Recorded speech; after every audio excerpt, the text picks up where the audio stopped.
Okay, so our discussion is going to be based on the initial questions that related to the case that were presented, and with the input that we just heard from Gabriel Stagg, I would like to go to the first two questions. As you recall, the first two questions were related to pre-treatment, either at home or in hospital in patients with STEMI. And if I recall correctly, for the first question, the majority was for ticagrelor in pre-treatment at home, with 22% for prasugrel. Can you move to the next one? And in the hospital, the majority was for prasugrel, so pre-treatment in hospital prasugrel, at home ticagrelor. Any comment from the panel regarding pre-treatment at home, in hospital? Should there be a difference between the preferred therapy? As we heard, the Atlantic was performed, and it didn't show any benefit for giving at home ticagrelor at least. So that's all we know about this issue. We spoke a little bit yesterday about the issue of pre-treatment. It's quite an open question, actually. There's not that much data, but in the field of STEMI, we have the Atlantic, which, despite the fact that there was only a 30-minute difference, did show a reduction in stent thrombosis, so you can rely on the Atlantic results. And also, in the STEMI arena, you don't have much of a penalty to pay in terms of CABG. The rates of CABG is very low today in STEMI, about less than 1%. So I think it's, most people, I think, would support, as the guidelines do, to give P2Y12 inhibitors in patients with STEMI as early as possible. Can you bring me back to my presentation? So should we expect difference between ticagrelor and prasugrel? And the other question is, can we achieve quicker antiplatelet effect, or is it justified, Professor Stagg alluded to that, to avoid morphine, to crush the tablets, maybe to use IV antiplatelet therapy in this group of patients? Any comment from the panel about any of those possibilities? Crushing tablets, Professor Stagg, would you use this as a common practice or as a routine practice in your hospital? No, we don't crush tablets, but we do routinely load the patients. Well, actually, we don't do it because it's the emergency physicians who do it, but they routinely load the patients at the time of diagnosis at their home or in the ambulance, because they feel, and I think it's reasonable, that there doesn't seem to be any downside in early loading in the context of STEMI. There seems to be some benefit, as shown by the reduction in stent thrombosis, which is quite marked. There's no increase in bleeding, and I believe that there's no reason to expect that the benefits would be any different between prasugrel and ticagrelor, although I would acknowledge that we have the Atlantic data with ticagrelor and no data with prasugrel. But I think it's probably a reasonable assumption that either would work just as well, because we know that in terms of potency and speed of the antiplatelet effect, they're very similar. Morphine is very helpful to the patients too. One thing that we can do as physicians is to take care of pain. Should we avoid morphine just because of the theoretical consideration that it may diminish the initial effect of the antiplatelet agents? Any comment on that? Well, we have to relieve the pain, and there aren't that many ways to do this effectively, such as morphine. But there's an ongoing trial that we're doing, a nationwide trial that is comparing inhaled analgesia to morphine in patients with STEMI, and there's a sub-study looking at platelet function, so we'll be able to provide a little more insight on this. I do believe that there's a problem with morphine because indeed it does slow the absorption and metabolism of the oral antiplatelet agents. A possible other solution might be, as you allude to use IV agents. We know that the GPIs are effective immediately, so that's, in terms of pharmacology, makes a lot of sense, but we also know that they create bleeding. Maybe in the future, if that drug is approved, cangrelor might be an elegant way to solve that riddle, because then you would have an immediately active intravenous agent that is reversible and hopefully would not result in as much increase in bleeding as the GPIs. But that remains to be demonstrated.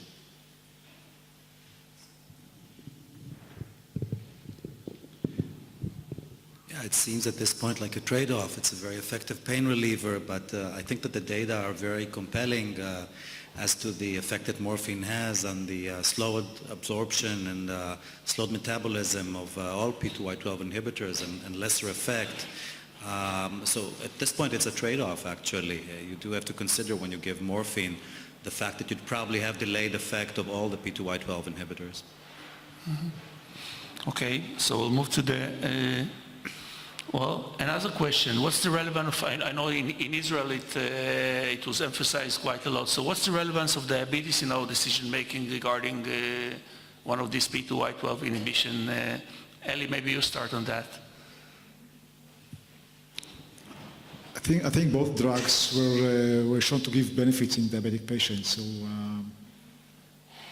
I think that there is no really difference between the two of them. Yeah, I agree with Maurice. You want a potent platelet inhibitor. I think both agents have been shown to be effective in diabetic patients. I don't think it's that much of a factor in the decision-making process. Okay. So question 3 was that assuming that the patient did not get antiplatelet, what would be the preferred antiplatelet therapy? I think here it was prasugrel and ticagrelor 35%. It's the practice, actually it reflects the practice, the current practice in Israel.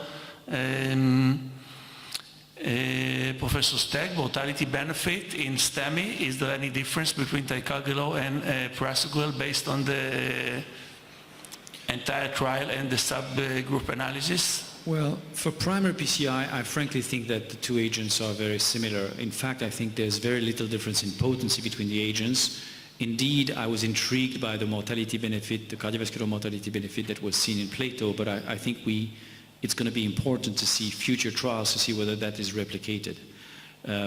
I think another consideration to have is the simplicity of the protocols. In fact, in my institution, we've embraced ticagrelor across all ACS, not so much because we believe that it is superior to prasugrel or inferior to prasugrel. For that matter, we don't know because there's been no head-to-head comparison, but because it provides a single agent that allows to simplify care. We don't have to worry about body weight, about age, about prior medical history. We give the same agent across the spectrum of ACS unless the patient has oral anticoagulation or high risk of bleeding, in which case we use clopidogrel. But for primary PCI, frankly, I think it doesn't make a big difference as long as you use a novel agent. Maybe patients with bradycardia or asthma should switch to prasugrel because of the adenosine, maybe? That's a misconception that's been stated in the editorial from the New England Journal of Medicine, which actually even indicated that the editorialists thought that patients would have to undergo lung function testing before being treated with ticagrelor, something that would be slightly impractical. The reason I want to specifically object is that we've done analyses of the patients with COPD or asthma or both in Plato, and they derived the exact same benefit as patients without asthma or COPD and no more side effects, including no more bradycardia. Likewise, patients who are on beta blockers or calcium channel blockers that slow the heart are no different from patients who don't receive beta blockers. There's no interaction, so no reason to deprive these patients from the benefit of ticagrelor or other agents. So I think they should be treated just the same.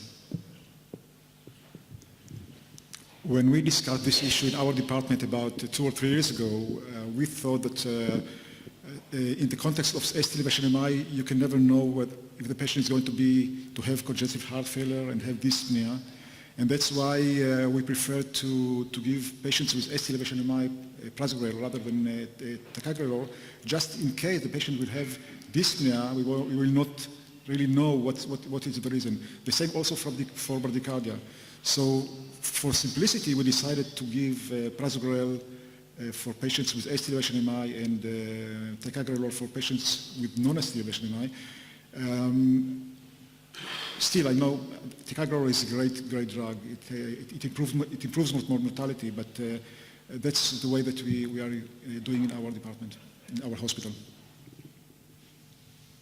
Yeah, I also agree with Gabriel. I think both drugs have very compelling evidence in terms of their efficacy in STEMI. I personally think you can go either way in STEMI. an advantage for prasugrel, it's once daily. Ticagrelor, the advantages, as you said, the more simplified approach, but I don't think there's a right or wrong answer here.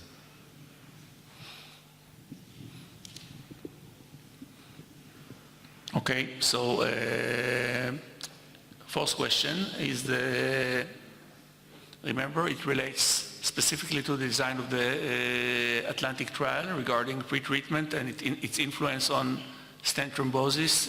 Is it unique to ticagrelor, prasugrel, both of them, or does it, or is it not effective at all for stent thrombosis? So we saw here 42% for either ticagrelor and prasugrel, going along with what we saw before, that the audience and the panelists don't see a lot of difference in STEMI regarding the choice between ticagrelor and prasugrel.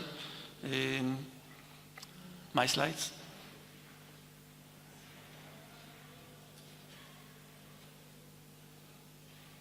And the question is, should Atlantic data change our current practice or the guidelines? And once again, should we recommend ticagrelor as soon as possible in STEMI? Is it also for prasugrel? I think we sort of covered that. Any comment from the audience about their practice, please?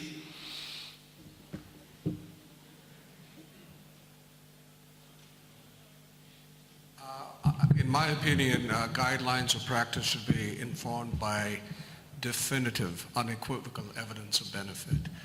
There is a phenomenon in clinical trials what we call the tyranny of sparse data. The stent thrombosis data in Atlantic is based on a total of 11 events, 2 versus 9. And the last time we had a 90% risk reduction in outcomes was Dan Polderman's study about perioperative beta blockade. It was too good to be true then. It's too good to be true even now. So we need to exercise caution, especially interpreting data that are so sparse. Number 2, if you recall, and I think Gabriel alluded to it, the prasugrel and STEMI data, it was driven by benefit in large anterior wall MIs. There was no impact on small inferior wall MIs. So the case that you illustrated wouldn't be an ideal case for prasugrel, number 1. Number 2, the benefit was driven in secondary PCI after thrombolysis, not primary PCI. So I wouldn't apply that data to this case. So that's where I would say that you have to be very careful in applying these data.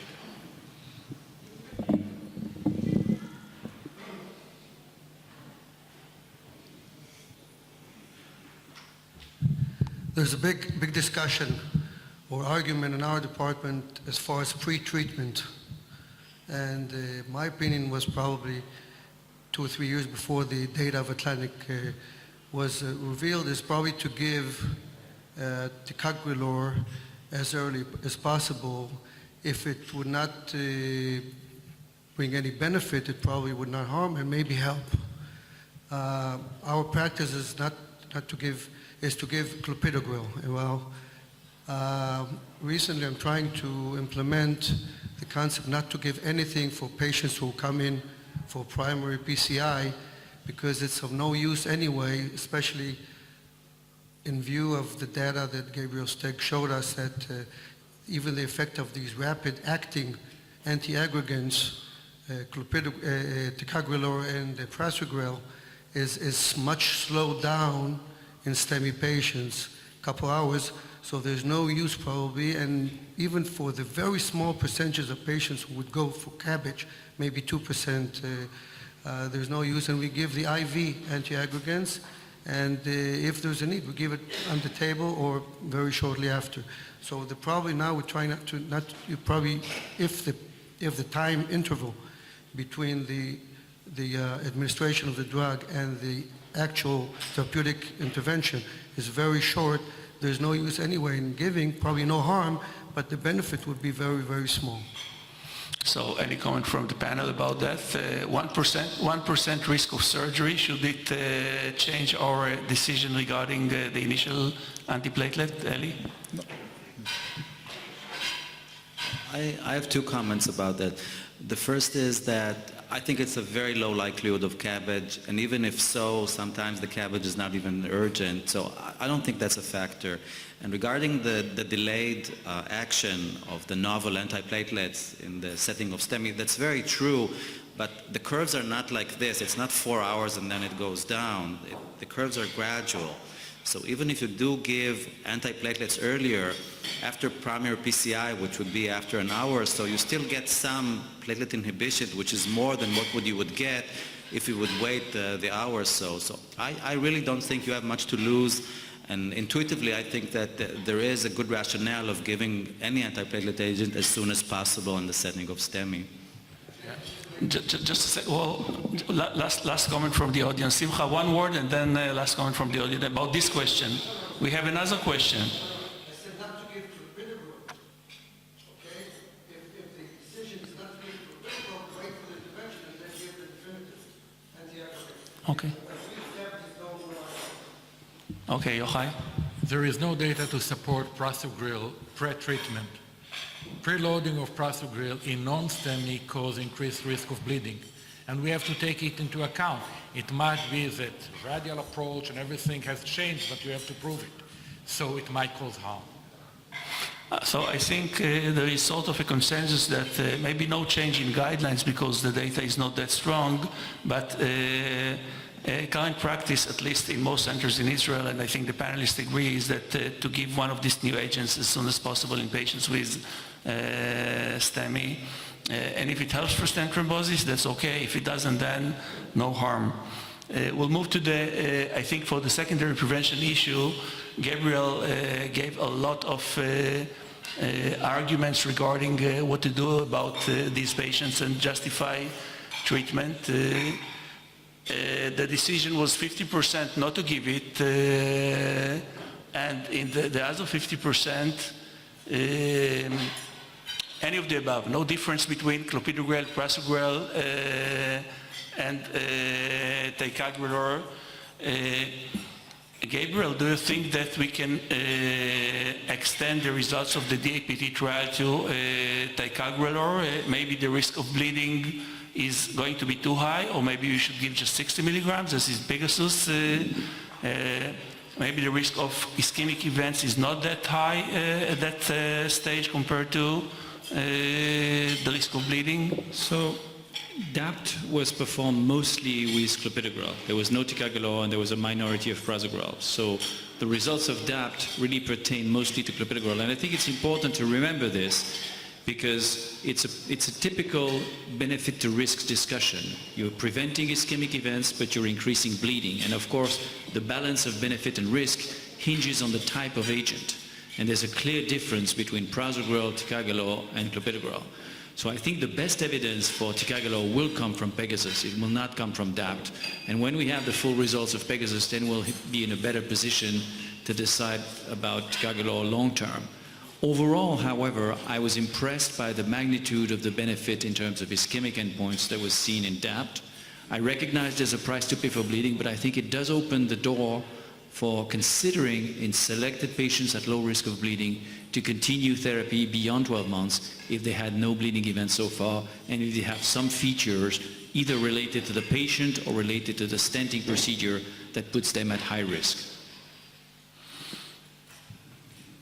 Referring to this patient that was discussed, he has multivessel disease, a lot of stents, so in view of the high ischemic risk, diabetes too, and low bleeding risk, maybe we should consider a prolonged dual antiplatelet, maybe nowadays with clopidogrel, and later on, let's see what the other studies will tell us about ticagrelor. This actually was my practice until now, and I'm very happy with the DAPT study, so that's what I'm doing now. So late separation of the curve, is it an argument for ticagrelor as compared to the other antiplatelets in the secondary benefit, for the secondary benefit issue? Does it hint for, as you have said, to another mechanism that might be responsible? Well, I would be on the cautious side here. I don't think we can extrapolate from the separation of the curves to different mechanisms. I think the proof is in the pudding, so I think it's going to be important to see Pegasus. And Pegasus will probably nail the issue because it's a large, well-powered trial with ticagrelor versus placebo. I think the main message from the DAP, it's difficult to comprehend the study, but I think the main message is that we'd probably have to individualize, use risk scores for bleeding and thrombosis in order to weigh and decide whether to continue antiplatelet. So it's difficult to tell at this time. We'll have to wait for the Pegasus, obviously. Any comment from the audience about secondary prevention? Okay, so I think with that we'll finish. Oh, yes, Dawn? Just a word of caution about the DAP trial. I'm impressed by the significant interaction between the type of stent and the outcome of the trial. Because all the benefit in DAP was observed in older generation stents. There was no benefit in newer generation stents in this trial, and the P4 interaction was significant. And as all the studies of shorter duration of antiplatelet agents were performed in the newer generation stents, I am not sure that these results are applicable with universal use of third generation stents. Well, much of the DAPT benefit was even not in the stented vessel, but even as an ischemic outcome.